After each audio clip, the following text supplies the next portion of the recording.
नमस्कार, मी डॉक्टर कुंदा शहाणे, गर्भस्थ शिशु तज्ञ किंवा fetal medicine specialist Mayflower clinic येथे कार्यरत आहे.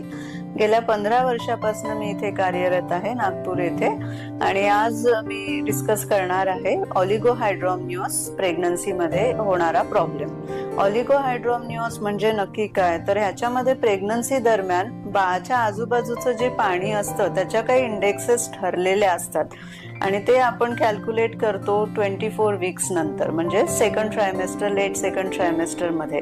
समजा ती इंडेक्स कमी असेल किंवा पाणी खूप कमी झालं असेल तर आपल्याला शोधावं लागतं की पाणी का कमी झालं असेल. सगळ्यात इम्पॉर्टंट कारण असतं पाणी कमी होण्याचं की प्लॅसेंटा थ्रू परफ्युजन होत नसेल, त्याच्यामुळे पाणी कमी झालंय.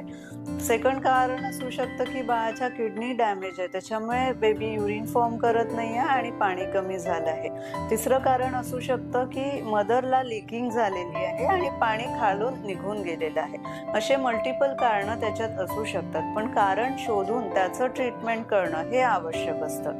समजा प्लॅसेंटल फॅक्टर असेल, पाणी कमी असेल, तर आपल्याला सपोर्टिव्ह ट्रीटमेंट देऊन एका रिस्पेक्टेबल जेस्टेशनल एज पर्यंत येऊन आपल्याला बेबीला रेस्क्यू करता येतं. पण जर का पाणी कमी असण्याचं कारण किडनी असेल तर किडनी हा एक व्हायटल ऑर्गन आहे आणि दोन्ही किडनी समजा बेबीच्या खराब आहे तर तो बेबी ही एक लिथल एनॉमली आहे आणि बेबी जगू शकण्यासाठी प्रॉब्लेम येऊ शकतो.